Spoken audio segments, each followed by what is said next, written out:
We have lost the cocoon of layers of in real life interaction with other human beings that form the basis of our human experience. And we all think in the kind of common knowledge cacophony of this, that what we see is what everybody else sees. Right. It's fundamentally not. The technological revolution was not simply about all of us getting email. It was changing our lives. And most importantly, it was challenging and stressing all of our institutions. And the most interesting debate was not a debate between the right and the left, but actually between people who wanted to preserve our current institutions and those who felt that they had been decayed so badly that they needed to be abandoned and new institutions needed to be built. And it was in the debates that I found the conversations that gave me the most hope, because now you're like, you have a plan.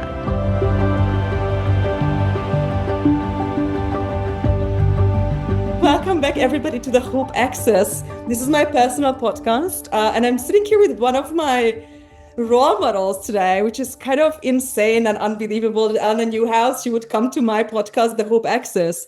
But then when you look at it more closely and you dive more deeply into your writing of the past 10 years, you realize that actually there is quite a bit of overlap here.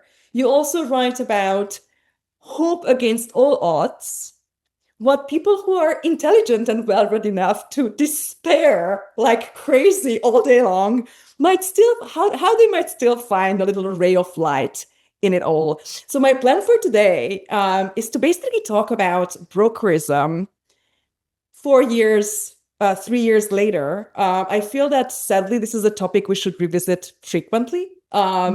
So maybe just as a kind of to kickstart this, you founded Tablet Magazine, where you share your knowledge with us through knowledge, of all the people who write for you. And still, when people talk about the big pieces of the past years, people will say everything is broken. And not as a statement, but as the title of this essay that you wrote in 2021. I think it was in the pandemic, right, during the last months of mayhem. So you've written a couple of updates to that, but right now in 2025, do you feel that there is more hope than there was in 2021? Or are you feeling like check, check, check, check when you go through the text? Okay, well, it might be worth it just to kind of give a little bit of a history of the piece and then the follow-up to the piece. And I think in giving a window into how I see things, it might answer your question, actually. So the piece that you referenced, Everything is Broken, was a piece that I published I think in January of 2021, but it was actually written nearly a year before that. It was written in March of 2020, really as the pandemic was emerging in full bloom.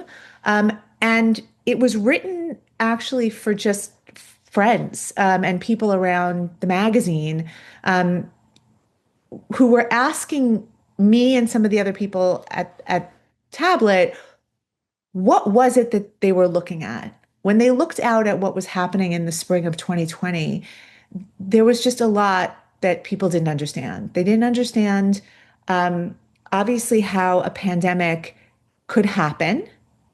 They didn't understand why they were receiving urgent and then very conflicting and sometimes very strange messaging around the pandemic and potential treatments from the government, pharma companies, media, their kids' school. But then at the same time, there was also a social justice movement that started to materialize in new ways and took the form of protests on the street at the exact same time. And it started to feel like they were all connected. And I think that there were people that were trying to understand how they connected.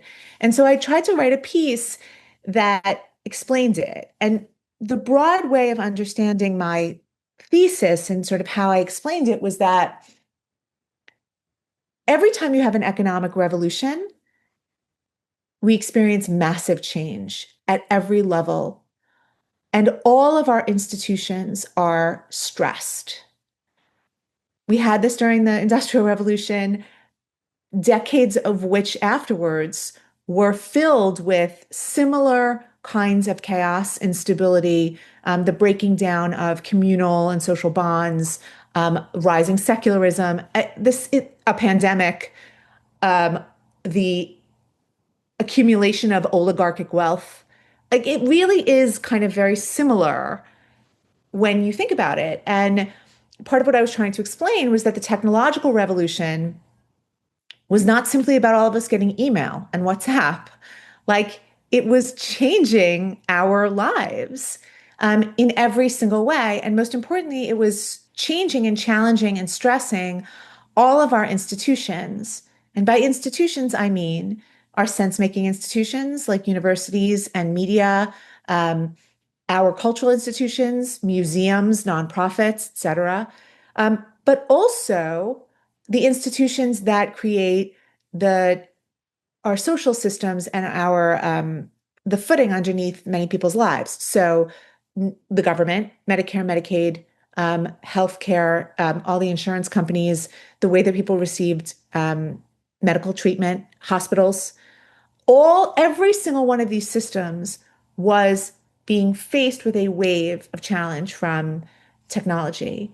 And they were all answering that challenge differently. And so in Everything is Broken, I halfway got to this at the end and then more fully fleshed out in a follow-up piece my feeling that actually the most interesting question and the most interesting debate that was happening in America was not a debate between the right and the left, or between Democrats and Republicans, or even between liberals and conservatives, but actually between people who wanted to preserve our current institutions and those who felt that they had been decayed so badly that they needed to be abandoned and new institutions needed to be built in their place. And it was in the debates between those two different kinds of people that I found the most generative conversation. So to answer and the conversation, frankly, that gave me the most hope, because when you start having a conversation about an institution and you get two people who really know that institution and they can talk very intelligently and in an invested way about whether or not they can save that institution, and if so, how, you inevitably feel hopeful because now you're like, you have a plan, right? And you're not just looking from the clouds, making broad pronouncements about the death of the world or the death of civilization or whatever. It's like you're actually saying, can I fix this thing, right? And even if the answer is ultimately no, I can't fix this thing, because you're at a granular level, it still feels hopeful because you're like, okay, that thing does not work. We're going to build something new. And what Hmm. I would say is that the reason why I am more hopeful now than I was when I published either of those pieces is because I feel that more and more people are having that conversation now than before. And so I know that our political space and our cultural spaces have become dark and they can feel stressful for certain people and destabilizing because they're undergoing massive change. But what I would say is that for somebody in my position, the fact that I have more people to talk to, I just feel less lonely. And I feel like there are more people who actually want to have a conversation about whether or not things are broken or not than ever before. So that's my long-winded I love thing. this. Do you see that? Do you see Dodge as a kind of fake start here that might have given people some short-term hope, and then in the long run, maybe it's not so good? Yeah, I mean, I do think that there's the challenge for the conversation is,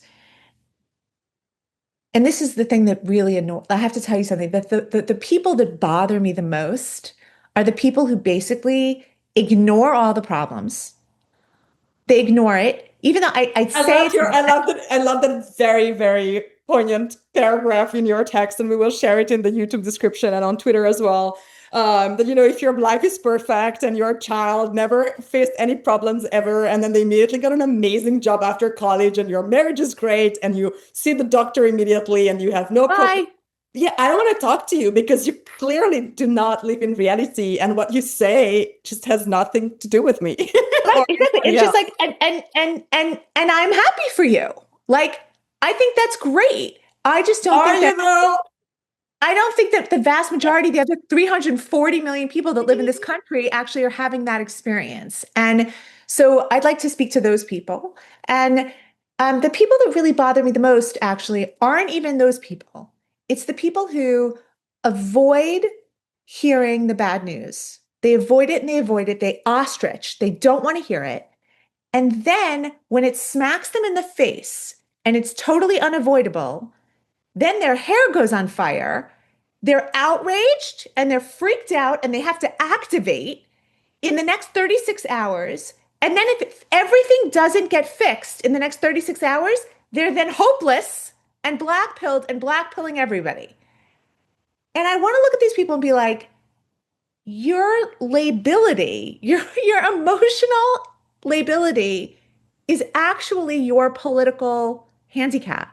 Like, you need to take the time to observe the world around you, look at something and say, is this a real problem? And I need to accept it if it is, without hysteria, without freaking out. And then if you don't freak out and you're not hysterical, you can start to have conversations with other like-minded people who are smart. You can find the smart people and you can start to have conversations that really are devoted to what you could practically do to make it better. And I think that the fact that we still have that option every day to do that feels ultimately hopeful to me.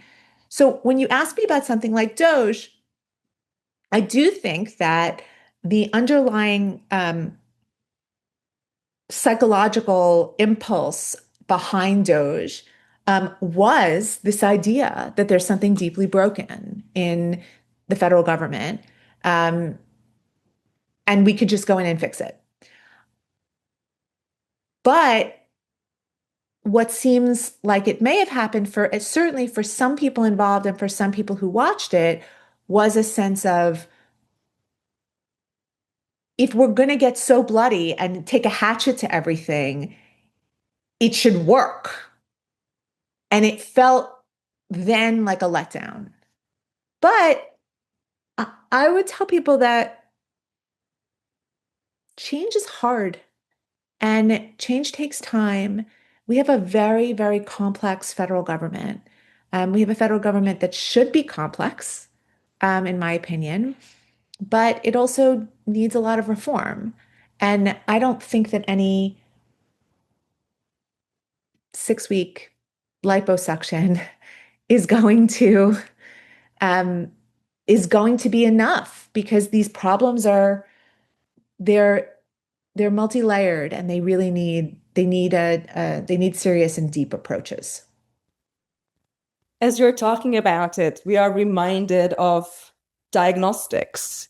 Right? You have an illness, it's really, really, really hard to do anything about it without first acknowledging the problem.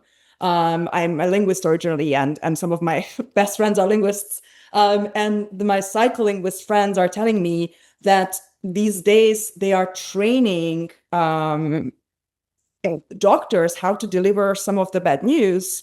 For instance, if you're sitting face to face across a desk from somebody, your kind of animal self is in fight or flight mode, and you will receive the information in a very antagonistic way, reminiscent of some social media experiences that people might have. Whereas if you're like taken on a walk and you feel like you're progressing in the same direction with the doctor or something like that, it's much easier to kind of first acknowledge that, yes, there's a problem, without feeling that the enormity kind of stops you from actually managing it, and it's easier to just escape. It's really interesting to me that, you start with the pandemic, and the pandemic was basically the trigger for these diagnostic articles. Because, I'm a millennial. We kind of got lulled into this idea of absolute technology, like absolute Yeah. monarchy. Like Louis XIV will just like fix it for you. Just send an email, like you mentioned email. And so, if you have cancer, an email might get you to the right doctor, but it's not the kind of technology that's enough to deal with the core problem. And I think the pandemic was a kind of sobering from this millennial dichotomy that technology is both kind of omnipotent, but it's also something that's just like ruining us. And suddenly we needed technology and it wasn't there. And Yeah. this overestimation, and I think people in this decade or in this maybe in the 21st century, I think we deeply overestimate technology Oh, in yeah. sense, and it's always with health stuff that it kind of comes out. I think Derek Thompson wrote recently about how the next decades, plural, will be exceptionally challenging for us who will be growing old in those decades because actually the diagnostics will have evolved beyond imagination and you will know everything about how you will die.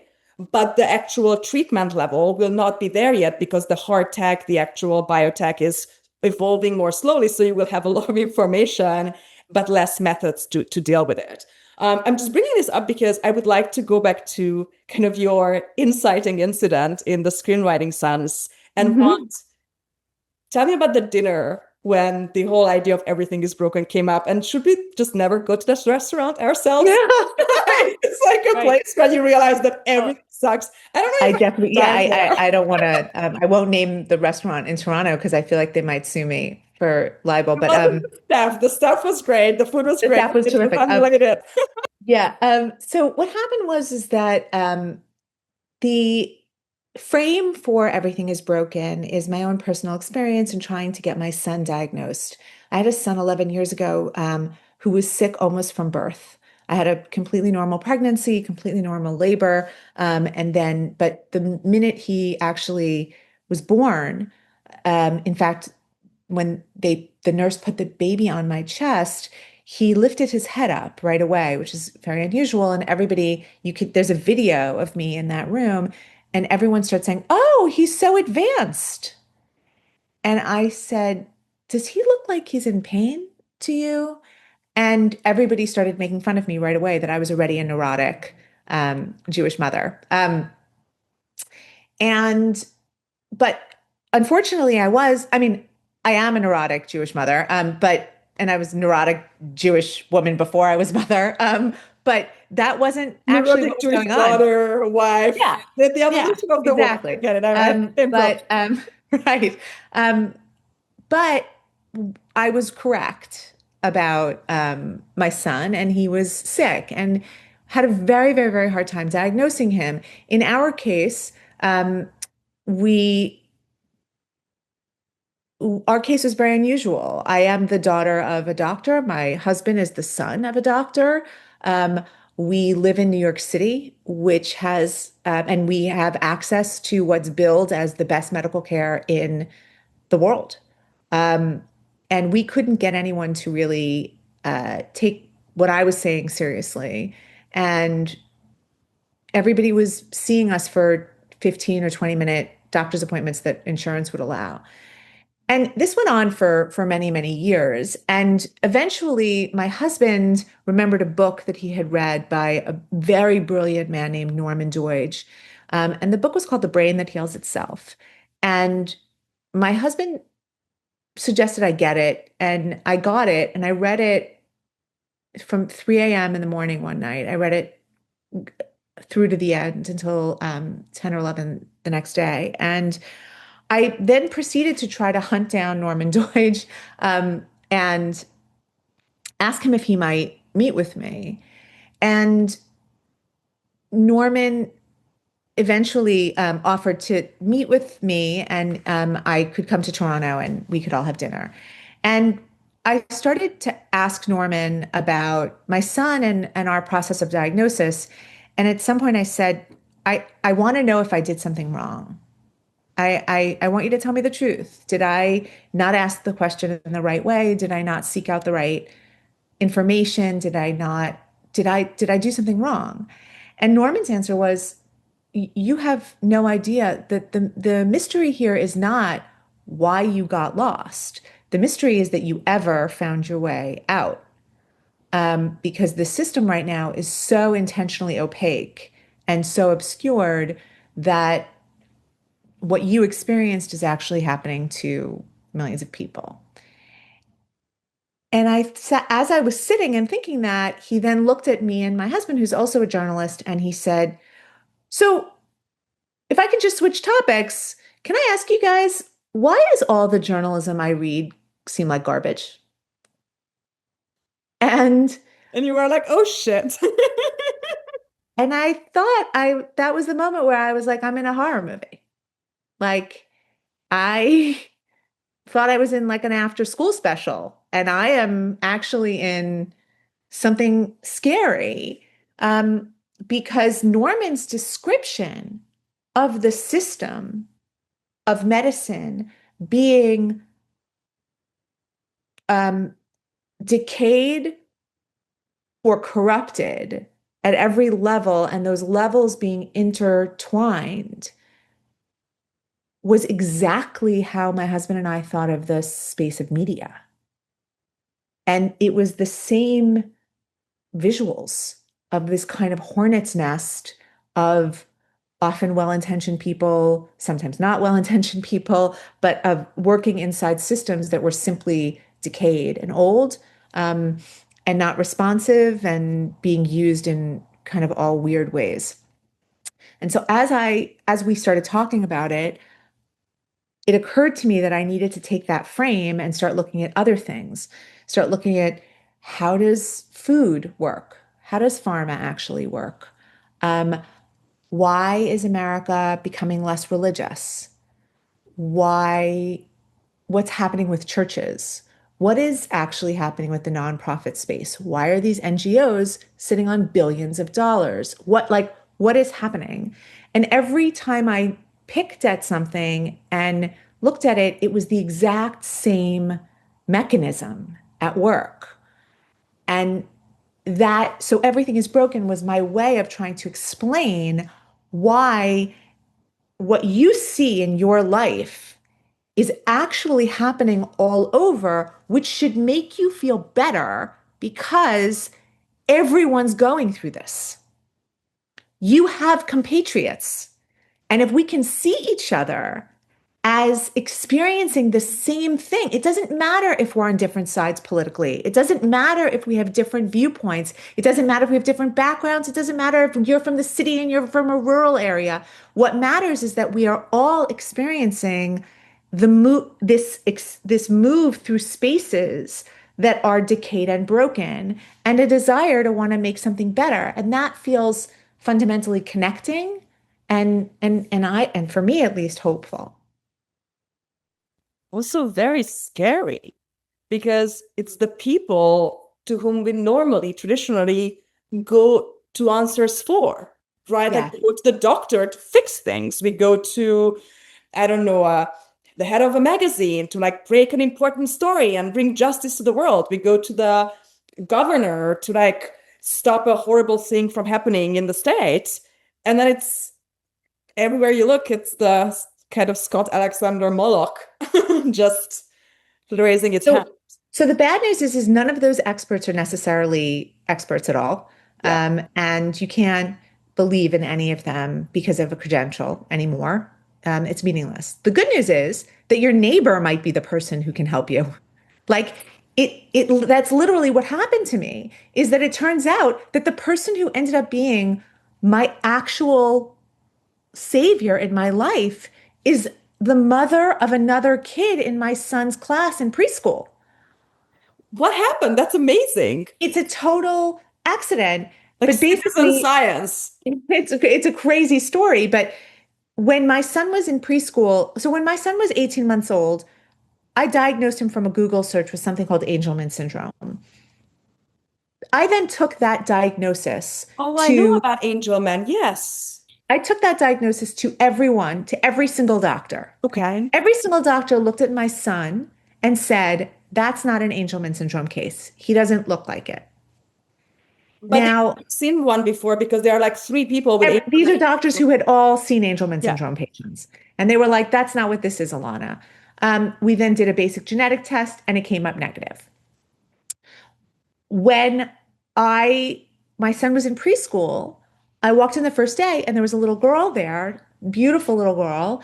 And I got introduced to her mother and she told me that her daughter had Angelman syndrome. And I said, that's amazing. I diagnosed Elijah with Angelman syndrome, but it's not that. And so Allison and I stayed friends for a few years, and then COVID happened and we lost touch. And then it was basically after I published Everything is Broken that I made a decision to redo all of Elijah's testing without caring whether or not insurance was going to cover anything. And we did the most complex genetic testing, and it came back positive for Angelman syndrome. And it turns out my son does have a very, very, very rare mutation of it. But during my diagnostic call, when they told me that he had Angelman syndrome, they mentioned that there was this organization that was leading treatment for Angelman syndrome and that they were run by a scientist. And I should go and look up that organization. And I went on my phone during my diagnostic call and I see the picture of that woman who is the mother of that little girl. And she's the chief science officer now of this organization. You're Um, under some blessing, Anna. You live under some ray of glorious light. This is like, it's insane. it's actually This crazy. wasn't a book. The critics would say, that would never happen. But I guess what I feel more and more is we all are. We are all under blessings. And it's just a matter of whether or not we want to see them. And if we open up our eyes and we look at the world a different way, if we decide to tunnel vision into black pilledness, you are not going to see the gifts that are being literally thrown in your path because you can't see them. And I feel that that was the moment that my life turned and that I understood that we all are working to make this space, to make this moment a moment of change into something good. But the only reason why we need to do that is because it's bad. I don't want to be a Pollyanna about this. This is not, we are living at a time of massive flux with huge problems and huge challenges and a lot of dark energy. And it is not that I don't want to make it seem like I don't wake up every day and cover and edit pieces about what's hard about this moment. But I want us to think about the idea that we could, 20 years from now, we could look back on this moment and be like, remember how dark it seemed? Also, why it's so crucial to meet people, right? For you as well, meeting an idea in a book, traveling somewhere and sitting down with the doctor in person, approaching this other parent with whom you were not besties beforehand.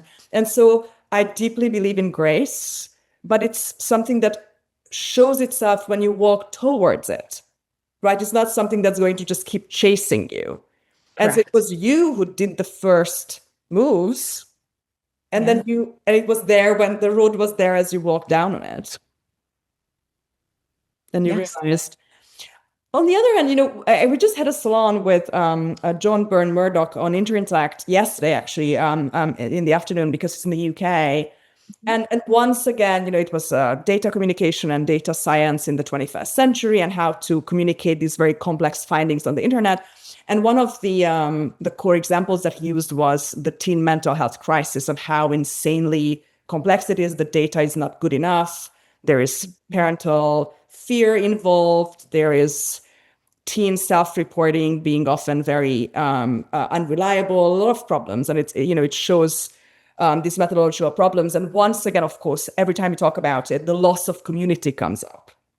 And then one of the participants was a GP from the UK who was a little bit debunking this, that, okay, I work in a community in the UK, I see all these kids, and, coming from some types of cultures with extremely close-knit families, that's not a guarantee for better mental health at all. Like, in fact, it can stigmatize or stop you from getting some types of, it depends. Like, community is only good if the community is good. A bad community is way worse than being alone. And myself coming from Eastern Europe and having had very interesting experiences, both kind of in the aftermath of communism, as much as I remember it from my childhood, but also today, and as kind of urbanism took over and before everybody would have left, all these very tight-knit communities had formed. And I didn't feel that that was good. Like, they had to cling together so much because you could not have a general trust in the rule of law or that your private property, like basic democratic institutions, were weakening. You could no longer trust the press. So like during Chernobyl, where the moms were calling each other on the phone to not only feed your kids the cans because the television was telling you that there was no giant nuclear cloud outside, even though the birds were dropping from the sky. Like, it's this kind of complete detachment of reality that you're also exploring. And so I always warn against showing, America, like, people came to America because they had to leave other places. Like, they came and formed their religious communities here because they were persecuted elsewhere. Or, typically during the colonization decades, it was the younger sons who were not inheriting who left. So I always try to remind people that it's wonderful to cry back communities and try to idolize the past, but we also have to recognize that it's a kind of refugee status as well. We kind of flee into communal life often. Yeah, I think that there's part of what happens is that we talk about community and the community becomes this conversation or topic or organization in a vacuum. So one way to think about this is to think about I love this organization in a vacuum. That's such a good way of putting it, right? You suck the air and right, and where you're just like a community that there's this like pod that you join and it's floating out around the world. But the thing about 13th district of Budapest, you go there and you would think you are in utopia. It's everybody's vegan and poly and whatever, and they pretend they don't live in Budapest, Right. And what I guess I would think so without idolizing it, right? I would say that one way to look at it is to think back to small cities or towns, big towns or small cities, and how they were organized. There was civic life, and civic life held a bunch of the principles that you mentioned. And these principles were the way that they were across all the sub communities that were part of civic life that were different. And they held those communities together and enabled those communities to relate to each other. And so civic life formed its own connective tissue. More than community, I think we're looking at the destruction of civic life and community. So you had layers of context for your life, and many of those layers are gone. By the way, including your family. So families looked a lot different even 25 years ago. The idea of having one child was actually quite rare. You had siblings. You were part of a nuclear family. That nuclear family had multiple siblings, which meant that that was your first area of context. It's also a lot of times where you learned about your own identity, your own gender issues. You learned if you had siblings of the opposite sex, you started to learn about sexual dynamics, your older brother's friends. This was how we got to understand ourselves. Then you had your music. We had better music when we had older siblings because they had all the good records. And then you had your extended family, which often included cousins, and you could relate to them. Then you had what you could consider your community, especially if you're talking about religious or ethnic communities. And even inside of those, there might be layers, right? So I grew up in a community that was one synagogue inside of a community that had lots of different synagogues, right? So you were part of this, and then so you had these layers. And then that community, your Catholic community in Pittsburgh, right, was part of civic life in Pittsburgh. And you coordinated the Catholic community in Pittsburgh had a relationship with the Jewish community in Pittsburgh and with the steel mill in Pittsburgh. And this was how you and the Catholics, by the way, might work for the steel mill along with the Jews, right? Which created interconnection. This idea, our lives were made up of layers and layers and layers of ways of connecting to other people. Now, all of those layers are the internet. End of Tocqueville's America, right? And so that, I think, if I were sitting and talking to that researcher, I would agree with the researcher that this loss of community is a simplistic way of understanding it. But what I would say is that we have lost all of the layers, the cocoon of layers of in real life interaction with other human beings that form the basis of our human experience. And bringing that human experience onto screens, I think changes it. And maybe it has a whole host of advantages. I mean, look, if you are a person who really loves Native American embroidery, you can go on Facebook and you can find all 43 of the other people who really love Native American embroidery from these 3 years, right? Yeah. And those people live in India and they live in Bangladesh and they live in Israel and they live in America, right? And you would never otherwise. And you never otherwise find them, and that's amazing. Is that actually all of the human connection that you need in order to be a full person? I don't believe it is. And I think you need real life 3D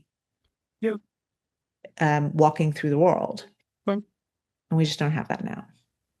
I love this example. My late father, when I was a teenager, and I asked him, I was a history buff. I wanted to be a war historian when I was a kid. I either wanted to be a princess or a war historian. I was kind of on the fence about this. And I always joke that as a CEO, I'm kind of both, so it's great.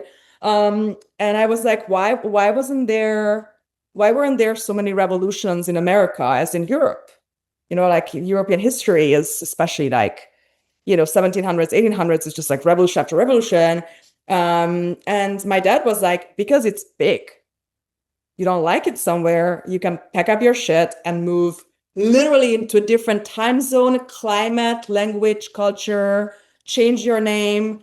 You can leave, right? Like revolutions come from, there's a reason why we kind of like think about it as combustion, because it's like too many elements together that are incompatible and flammable.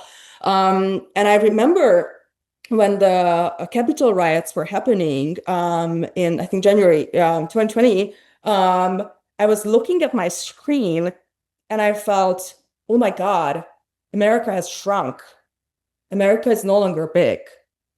It's now a country. It used to be an empire, right? And now it behaves like a country where not physically, but online, you're constantly combusting with these people. And it's true that in America, you can't really just like up and move somewhere else because your digital chemtrail follows you. That's correct.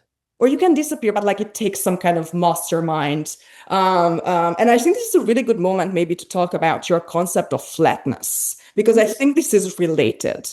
Whether you use the spatial metaphor of sprawling versus shrunken, or you're saying that it's tall versus flat. What do you mean by this? And can we just include a little bit of tech criticism here? I love to critique my industry. Sure. Maybe they will hear Um, it from me. It's a good platform for it. yeah. They come in expecting, new journalism, whatever, and then we say it to them. Yeah. So, one of the things that anybody who's been online at all in the last few years has noticed or has come across a tweet that shows the logos of, call it 15 or 20 brands and the way that they've changed over the last few years. And in all of these examples, you'll see, and you can look for them online. There are endless examples of them now. Um, it shows an increasing sameness.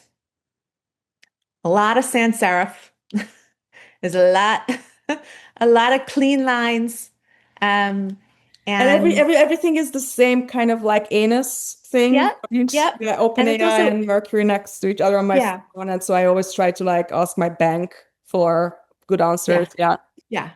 So I I like design and I like and I'm into aesthetics. And one of the things that I started to get annoyed by over the last 10 years was why everything started to look alike. And, why I started to see you'd go onto to Airbnb and you'd look for apartments in Japan. And the apartment in Japan looked exactly like the apartment in Chicago. And you were just sort of like, and sure, you could find Japanese apartments that didn't look like that, but why was there any that looked like something from Chicago? I mean, it doesn't make any sense. And they all started to have the same design aesthetic. And um, one of the things that occurred to me is that it's because it's the internet. The internet needs speed, and it needs you to do things really, really quickly, and it wants you to do things really quickly. It wants to move you quickly from thing to thing to thing. And so what the way that you let people move quickly is you flatten the surface. It's just a physics thing, right? You just flatten everything because obstacles or texture or rough edges creates friction that slows you down. So if the idea is, and the ultimate example of this is Amazon Prime, right? Like if the idea is one button and it's so easy and everything is there and you don't have to do anything. You don't have to put anything in. You basically can just blink and it happens, right? And that is the value of the internet, and it's a great value, and it makes it enormously efficient and terrific in so many ways. But when it comes to our ideas and when it comes to our aesthetics, and I believe when it comes to our politics, um, it's actually so deadening that it's dangerous. And I am a person it's not, I mean, I don't think this is a secret. I am deeply anti-communist. And communism feels to me like the ultimate flatness in politics. It's about, and I don't even think this is like a negative description. It's just a I'm going to description. save this part of the podcast and just play it on loop for myself before going Mhm. up blue sky. I love this. Yeah. Right. And Ultimate flatness. Yeah. I mean, there's it's even the flat. kind of 2D world It's analogy, flat. And right? it's meant to be flat. It's meant to equalize. That's the point of it is it's meant to put everybody on the same plane. But the thing about it is life isn't fair and life isn't flat. And in fact, a whole host of things, sometimes some of the most important things about life are unevenly distributed, like beauty, like smarts, like excellence. Um, these things are not evenly distributed. It's not human nature. And so to me, that system feels like a system that is not meant for humans. Um, what was fascinating to me was to see the internet, which of course was in many ways the internet, the economy that the internet made was an economy that included the accumulation of enormous wealth and power in a set of platforms and a set of people. Um, and it involved the the internet was part of a series of um, changes in American society that enabled, and again, I don't fault the internet or anybody who was responsible for tech, but it's just a matter of understanding what happened. That set of players and moments was responsible for the leaching of a lot of wealth and resources from the American middle class. And it created a flatter, but much less well-resourced American population. That that feels wrong to me. And I and then when I started to look at it and I started to look at certain kinds of politics, um, and Everything Was Broken was written, at a time when, and I still sort of, Everything Was Broken was written at a time when it was the tail end of the first Trump administration. The Republican Party then and arguably now seems like a very bumbling party of um, not necessarily coherent strategy or people who work together. At the time, the Democratic Party was much more cohesive and much more organized and integrated. I think that too has fallen apart now. And I think now we're dealing with two parties, neither one of which is really coherent or um, well designed, frankly. But at the time, the Democratic Party felt much more cohesive, much more coherent, and felt like they were enabling a platform. Of course, internally, there's always discussions between moderates and radicals, but they were enabling a platform and a set of politics that felt flat to me and problematic in how flat they were. So a big part of Everything Is Broken was me trying to show how technology was underpinning these political moves. And under it all was an impulse to shave friction and shave texture out of our lives. And so I try to explain to people if anybody ever writes to me, just know the hate mail that I love getting, and you should all send me this hate mail, is to tell me the tablet stories are too long. Like, I love it because they're meant to be too long. They're literally meant to be complicated, long, enjoyable, pleasurable, but they are meant to be challenging because I am trying to bring friction to your brain because nobody else is. Yes. Like, I am trying to make you have to stop. I'm trying to make your life a little harder. And one of the things that's very satisfying to me is that I feel that there are now long-term tablet readers and very dedicated tablet readers that know what I'm doing and they understand it. And so it's like exercise. Like, you may not like it in the moment, but I'm telling you, you're going to feel really good later.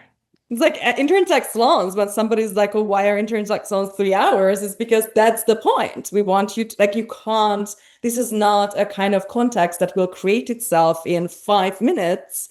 And that's not the point. It's, I don't know, it's 2 hours for certain hosts because you will have your best realization 1 hour, 48 minute in. And if you leave after 45 minutes, then it's just not going to happen. And also, you didn't stretch anything. You didn't stretch any of your muscles. You didn't open up any neural pathways or blow open any synapse in your brain that hadn't been blown open before. You simply went down all the same paths that you walked in the room with. Yeah. And then I didn't do my job because my job was to make you go down a different street. Yeah. My job was to make you leave with a neural pathway lit up in your brain that it had never been lit up before. And that, I just want to tell you, is always uncomfortable. Like, it's always uncomfortable. Even when we experience pleasure from it, there's slight element of if it's new, Hmm. it's Your always a appetite, you know, little, opens up. yes, it's always a little anxiety provoking. But that is healthy. Hmm. Like leave your And I comfort want people to learn.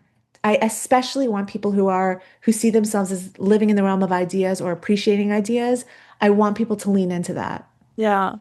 We worry so much about automation, and it's we who are getting automated.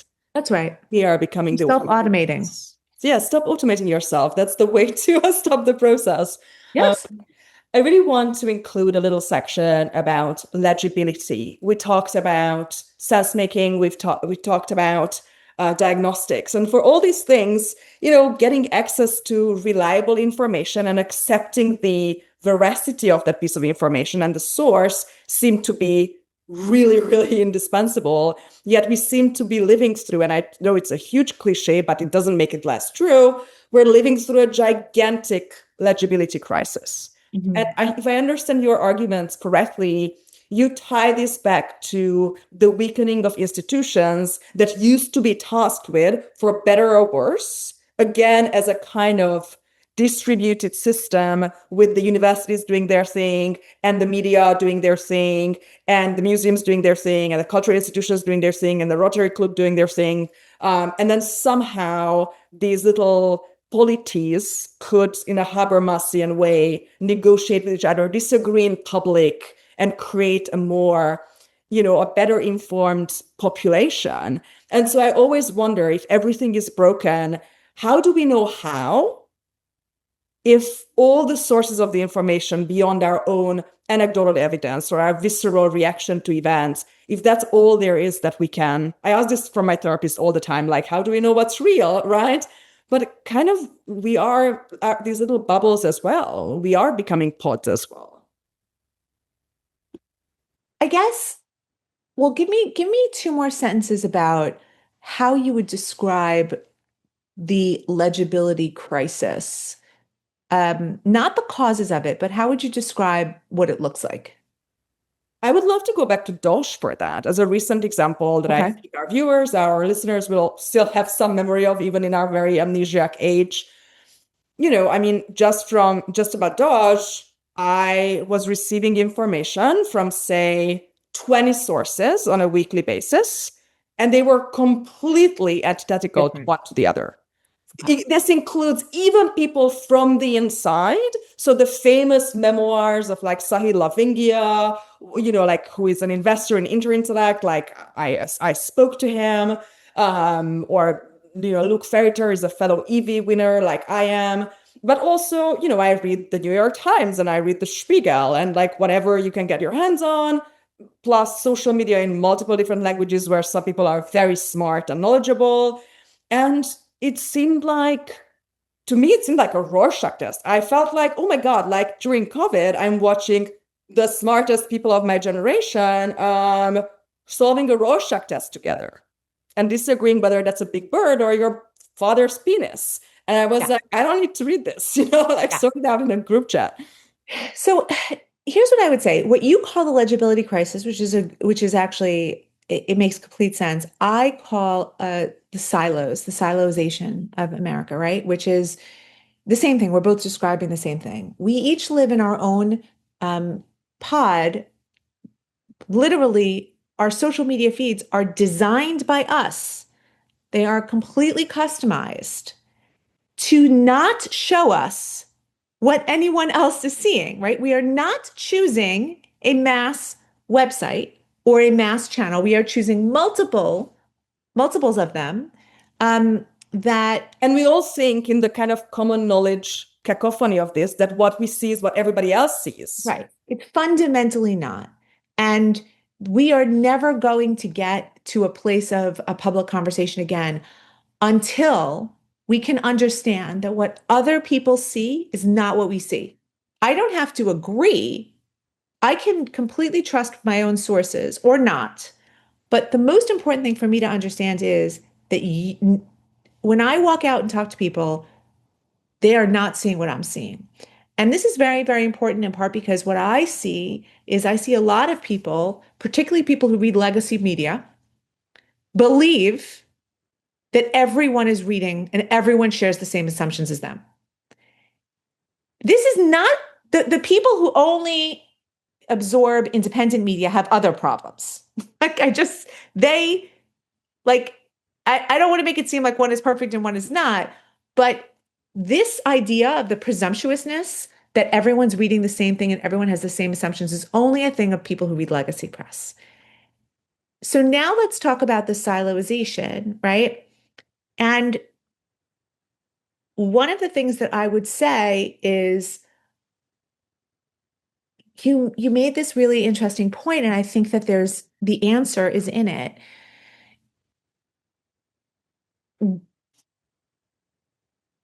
COVID, when I realized I was talking to people all day on Zoom who I used to talk to in real life, one of the things that I noticed is that every conversations that used to take me 7 minutes, 8 minutes, 11 minutes in real life were taking me 48 minutes on Zoom. Why? Because I was missing a whole universe of pheromones and 3D body language that would give me a bunch of signaling that would allow me to be on the same page or not very quickly with someone. And then I could use words to bridge the gap or to bring us closer, right? All of a sudden now we're all leached of all of that contextual information about a person and now meant to try to form bonds and form connective tissue with through a screen. It it feels it's impossible. And fundamentally, we are going to have to get ourselves into the same room with people. We are going to have to create ways of communicating, ways of messaging that are not digital. And they can be in real life connection. They can be paper. That's why Tablet now is a print magazine. They can be music that you go and hear that from musicians that are playing with their actual hands. Like it can be anything, but it has to be not through a screen. I'm I really think it will impressed with go how a you long all. way to help. Sorry? I think it will help. Yeah. And I think, Breaking bread. yeah. Now, the other thing that I will say is before we get there, because that it's going to be a while before we all can make that a big enough part of our lives.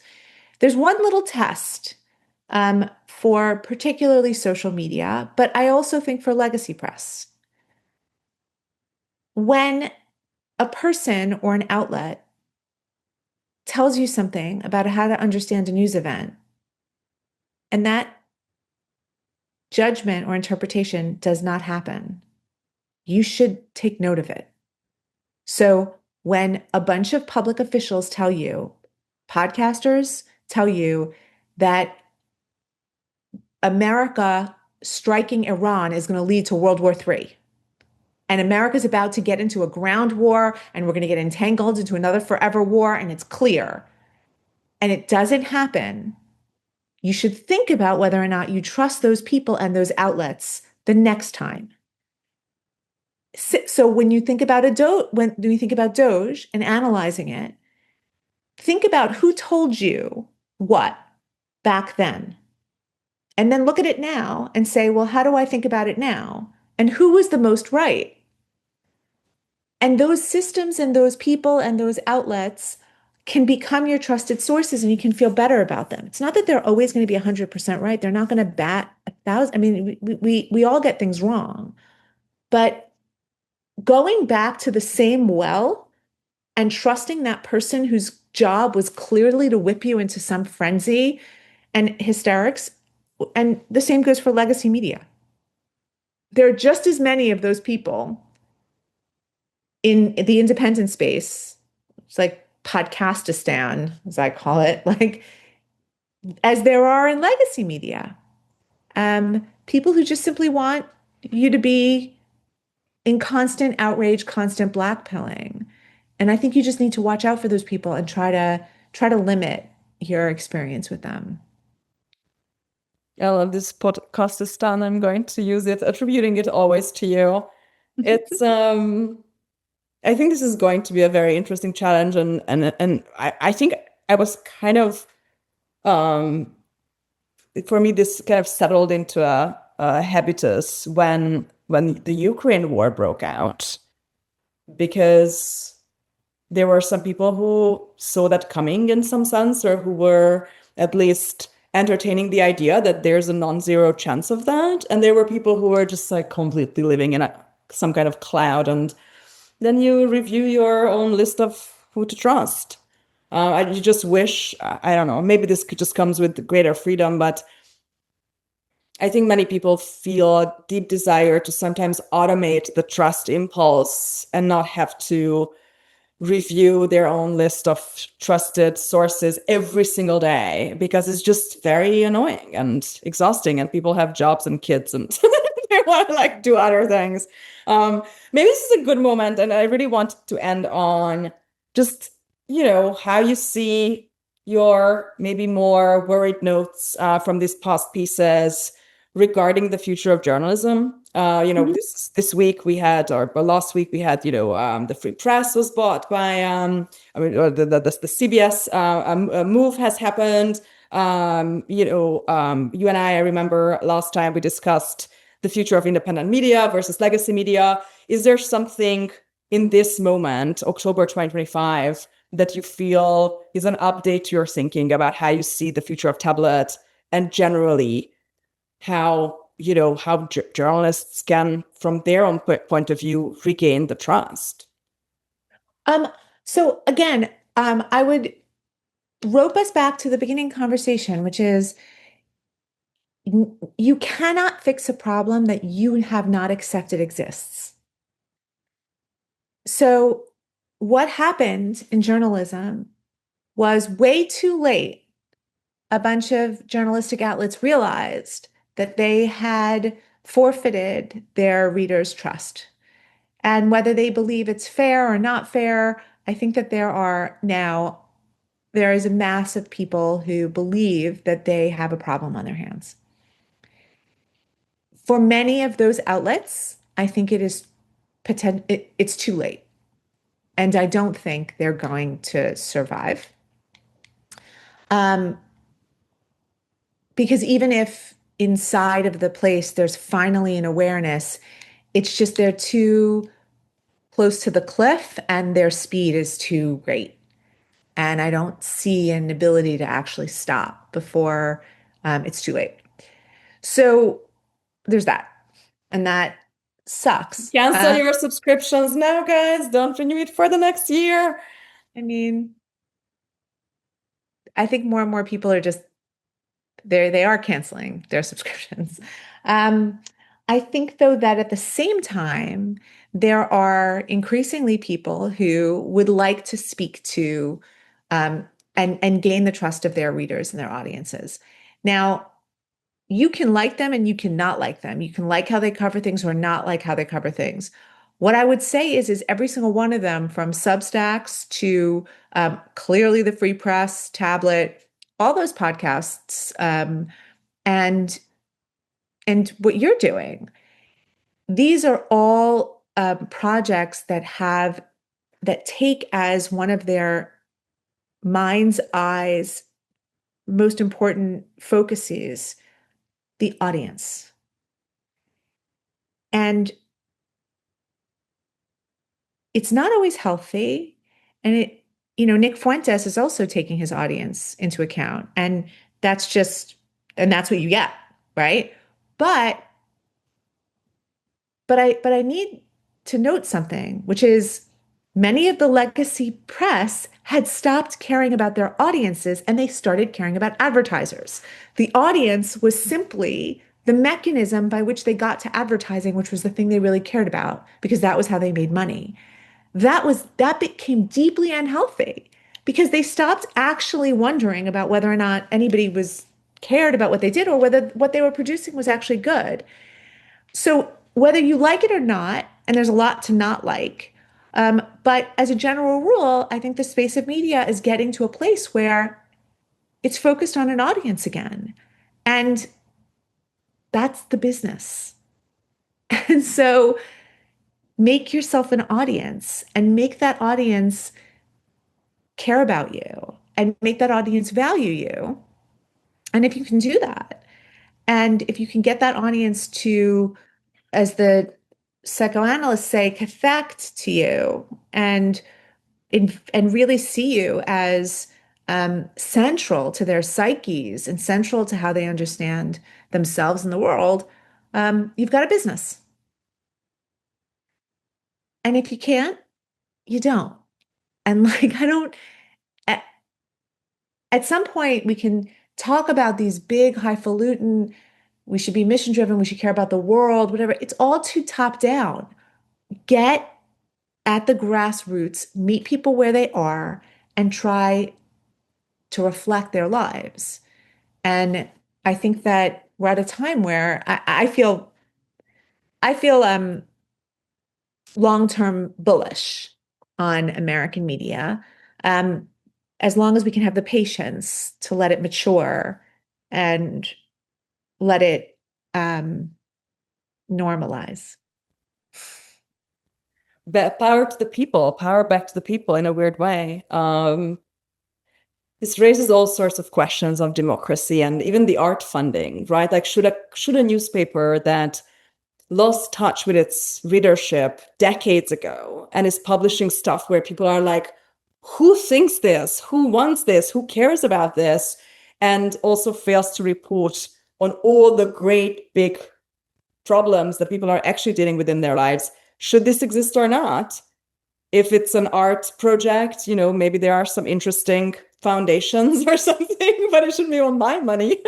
Right. And I think that that's actually super interesting, right? Because we have always in the arts, at least call it, you know, in modern human history, Yeah. had patronage. And Yes. you have always had people who said, I want to support art that the masses or even a large enough group of an elite won't understand. Or not And yet, so right? I want It's to like a support long, it. yeah. And then it becomes embraced years later. That's okay. That's different.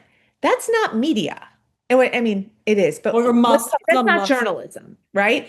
Journalism was at the base of journalism, and particularly news reporting, was about reflecting people's daily lives. Mhm.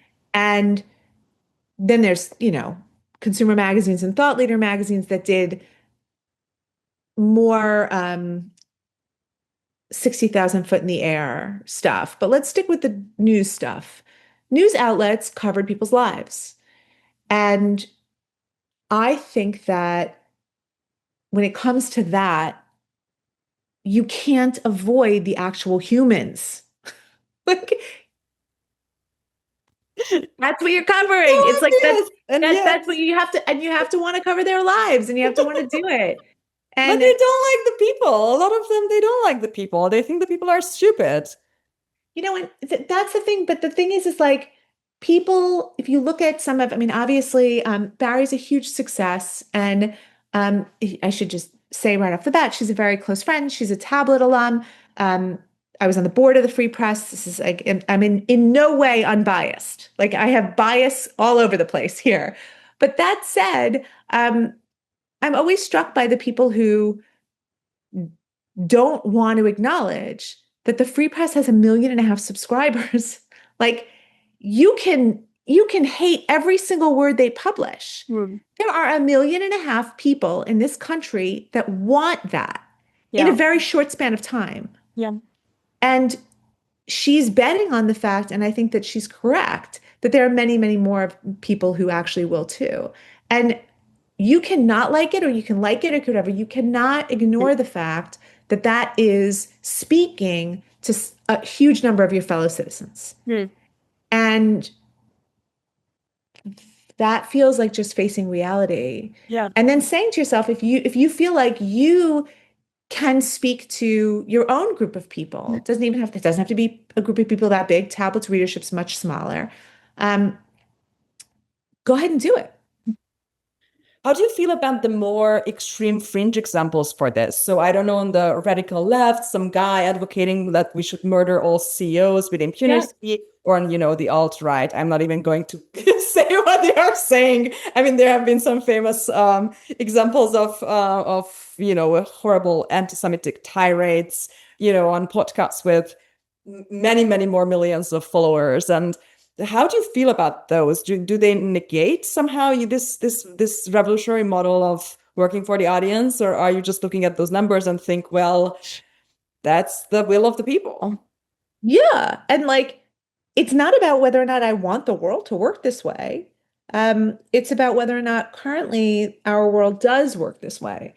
And the bottom line is um, you, when people ask me about, people say to me, how are we going to fix anti-Semitism? How are we going to address anti-Semitism? And my answer And like, is, here's I don't a know. button I have. I will just push it, and peace on the Middle East, right? It's just one Yeah. button. Um, my answer is you can't actually shred all of the context of people's lives, shred all of their economic opportunity, shred their opportunity to get married, have kids, to have normal health care, to live lives, find jobs that have meaning, eat good food, feel connected to nature and to their environments. Shred all of that. And then say, I don't want you to go hunting into dark corners for wrong, dangerous, but explanatory theories for why that happened to you. Anti-Semitism is a symptom. It is not a cause of anything. And it is a symptom of societies that are in massive stress. And I think that what we're seeing on the fringes of both the right and the left is a desire for easy explanations for what's essentially a very complex system of brokenness. And it is so complicated that I know why people face it and they just say, I want there to be an easy answer here. Because everywhere I turn, it feels like mud. Everywhere I go, it feels so layered, so complicated. So what if it's just the Jews? Like, and you're just like, yeah, man, I wish. I wish it was. And I it's wish there stuck was an in the water. address. I mean, I wish there was an address that you could go to. Hmm. And um and more importantly, I wish that the embracing of that theory was not for 4,000 years evidence of you succumbing to a brain disease that you probably will not come out of.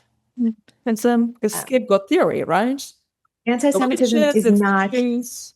it's not a, it's not something you pass through. It's not like a phase like scrunchies or something. Like it's like you don't, people people who become anti-Semites or who embrace anti-Semitic theory, they really are like zombies. Yeah, I was going to say Like the supplement. Yeah. it's just like Rocks. you can't do it. And I feel the same way about people on the left, by the way, who believe that Israel runs the American government. That Hmm. this idea is so literally insane on the face of it, right? It is a country of 10 million people with a GDP that's like tiny. It's the size of New Jersey. You think that it runs the biggest superpower to exist in history? It makes no sense. But the reason why you have to see it that way is because if not, then what that means is that your government is responsible for the problems. In fact, it means that everyone around you is responsible.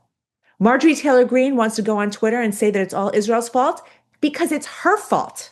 Mhm. She's actually in Congress. Let her fix it.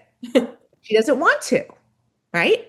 And this idea of why don't I just find a different boogeyman? Because if it's somebody else that's shady and opaque, I don't have to actually find the people, I don't have to do the hard work. Yeah. And Version of like the lacking brokenism. Like it's not yes, broken, it's just the Jews. Instead of that's saying, right. oh, it is That's broken. right. That's right. It's a way of not dealing with the problem. But I want to end on a hopeful note. And I have a question that I ask from most of my willing participants, which is if we imagine 2030,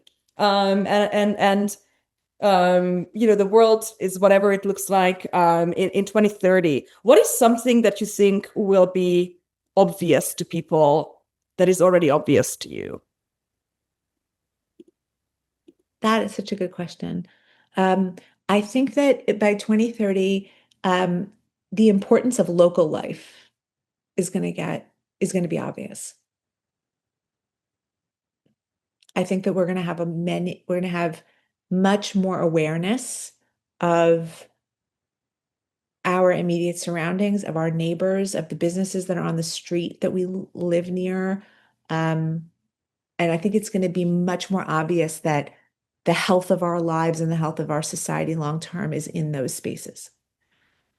Oh my God, I love this. I don't know if you know this, but I host multiple events a week next to running my company and hosting a bunch of Interact events, which is not very easy to kind of start It's on. amazing I and make so important. myself do it. And so if you're ever in town, let us know. We do museums, chamber music, lectures, walks, dinners, cocktails.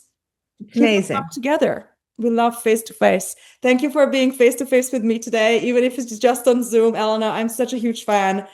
I don't know where we would be without you, and I hope that the world will be as you wish it 2030.